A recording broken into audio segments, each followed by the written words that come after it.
Olá pessoal, vamos dar início aqui a mais uma aula do curso de Educação Digital. Sou o professor Rafael Silvim, essa é a nossa 15ª aula. Boa sexta-feira a todos. Vamos dar início aqui. Sejam bem-vindos ao curso de Educação Digital. Hoje trataremos sobre temas hipermídia, linguagens híbridas e novas leituras, tecnologia educacional e educomunicação. Vamos dar início aqui a hipermídia, linguagens híbridas e novas leituras. A hipermídia é uma nova linguagem híbrida que integra textos, imagens fixas e em movimento, som, música e ruídos. Letramento digital e hipermídia. Os gêneros discursivos invadem também as linguagens da comunicação, seja dos ritos ou das mediações tecnológicas. Do ponto de vista do dialogismo, a polifonia urbana, por exemplo, resulta de gêneros discursivos marcados pela diversidade, sinalizações de trânsito, anúncios, placas de ruas e de casas comerciais, além de rádio, televisão, mídia digital, para reproduzir os gêneros básicos da programação, como jornalismo, publicidade, videoclipes, sites, slogan, banner, singles e vinhetas. A partir disso, propõe que os gêneros discursivos podem ser vistos sob o ponto de vista ontogenético e filogenético. O hibridismo da hipermídia. A hipermídia mescla o hipertexto com a multimídia. O prefixo hiper na palavra hipertexto refere-se à capacidade do texto de armazenar informações que se fragmentam em uma multiplicidade de partes dispostas em uma estrutura reticular, através das ações associativas interativas do receptor. Essas partes vão se juntando, transmutando-se em versões virtuais, que são possíveis devido à estrutura de caráter não sequencial e multidimensional do hipertexto. Então, pessoal, nesses ambientes, impera a hibridização discursiva, que tem sido chamado de letramento digital ou alfabetização informacional. Em 2002, Soares já chamava a atenção para o letramento digital emergente, ou seja, um certo estado ou condição que adquirem os que se apropriam da nova tecnologia digital e exercem práticas de leitura e de escrita na tela, diferente do estado ou condição do letramento, dos que exercem práticas de leitura e de escrita no papel. Embora essa declaração seja aguda, a autora parece estar se referindo aí meramente ao texto verbal, sem que seja levado em consideração o fato de que, desde meados dos anos 1990, as interfaces gráficas de usuários já povoavam as redes, os processos de navegação de seus usuários com gráficos, imagens, diagramas e rotas que nada tinham exclusivamente verbal. Vamos para o nosso próximo tópico, a multimídia. Então, pessoal, a multimídia, por sua vez, consiste na hibridização, que quer dizer na mistura de linguagens de processos sígnicos, códigos e mídias. Infelizmente, têm sido pouco lembradas e trabalhadas as mudanças substanciais na constituição das linguagens humanas que o mundo digital introduziu e que se manifestam nas misturas inextricáveis entre o verbal, o visual e o sonoro. Então, pessoal, ao se fundir com a multimídia, o hipertexto se torna hipermídia. Quer dizer, os nós que remetem a outros documentos não são mais exclusivamente textuais, mas conduzem as fotos, os vídeos, as músicas e etc. Essa mistura densa e complexa de linguagem, feita hipersintaxe multimídia, povoada de símbolos matemáticos, notações, diagramas, figuras e também povoadas de vozes, músicas, sons e ruídos, inaugura-se um novo modo de formar e configurar informações, uma espessura de significados que não restringem a linguagem verbal, mas se constrói por parentesco de contágios de sentidos advindos das múltiplas possibilidades abertas pelo som, pela visualidade e pelo discurso verbal. Isso parece dar guarida à hipótese de que, nas raízes de todas as misturas possíveis de linguagem, encontram-se apenas três matrizes fundamentais: a verbal, a visual, a sonora e todas as variações que cada uma delas realiza, conforme defendi no livro Matrizes da Linguagem e Pensamento, sonoro, visual e verbal. Para o próximo. Espaço hipermídia. Desse modo, o controle da descontinuidade, na medida em que o receptor se movimenta no espaço hipermídia, é realizado pela mente do receptor, que para tal desenvolva processos perceptivos e cognitivos inéditos que são próprios de um novo tipo de leitor, inaugurado pelo mundo digital, o leitor imersivo, né, pessoal?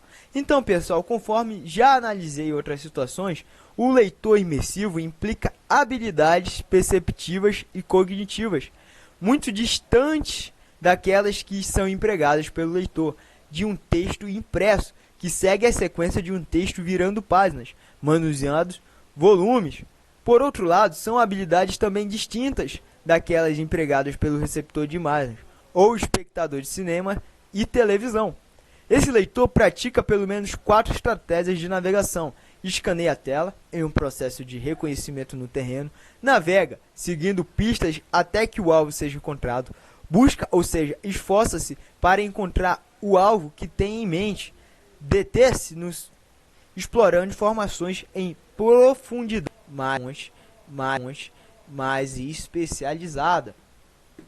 Vamos para o nosso próximo tópico. Tecnologia educacional e educomunicações.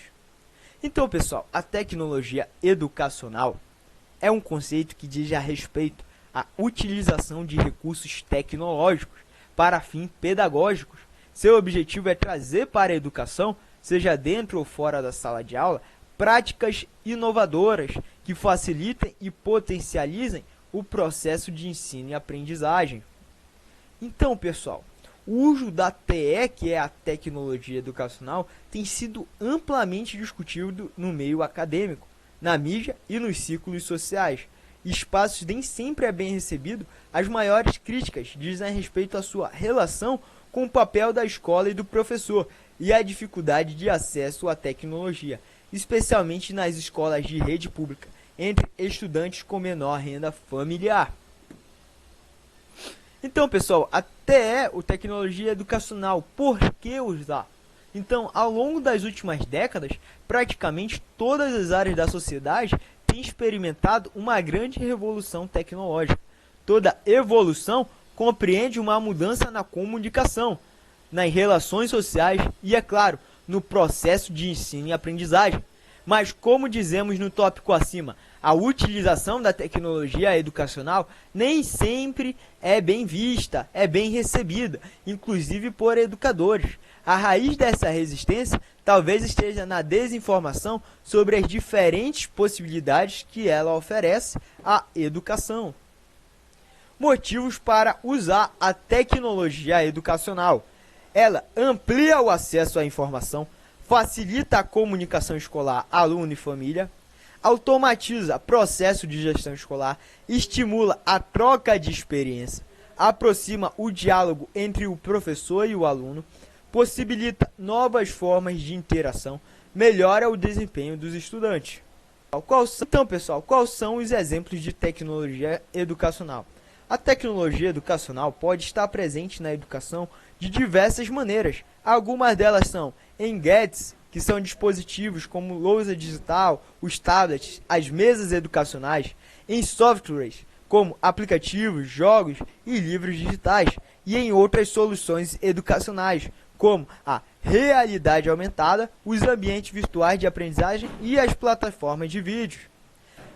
Educomunicação. O que é educomunicação? Educomunicação é um campo teórico prático que propõe uma intervenção a partir de algumas linhas básicas, como educação para a mídia, uso das mídias na educação, produção e conteúdos educativos, gestão democrática das mídias e práticas epistemológica e experimental do conceito.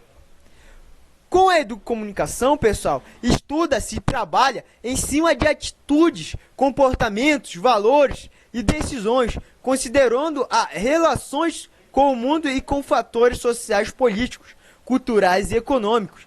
Nesse sentido, o desafio é como inserir na escola e na educação conteúdos comunicativos que contemplem experiências culturais e heterogêneas através das novas tecnologias de informação e da comunicação. Embora a educação midiática esteja envolvida na concepção de programas escolares em comunicação, muitos países existem agora uma proposta relacionada à unificação de um quadro comum para avaliar e criar estratégias unificadas para o desenvolvimento desse tipo de competência nos cidadãos, pessoal. Então, pessoal, o método e o conceito. Então, a educomunicação é tanto uma prática quanto um conceito na interface entre educação. E comunicação como prática propõe novos tipos de aprendizagem, utilizando recursos tecnológicos e novas relações na comunicação, mais democráticas, igualitárias e menos hierarquizadas.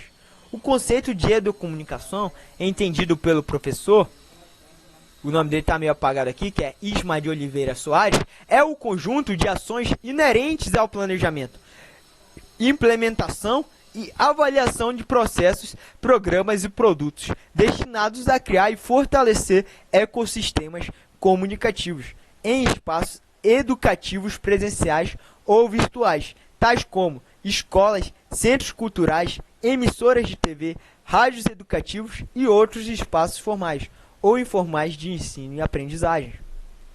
Educomunicação versus TIC. O que é TIC, pessoal? Tecnologia de Informações e Comunicação. A educomunicação é epistemologicamente, palavrinha difícil, diferente das tecnologias de informação e comunicação.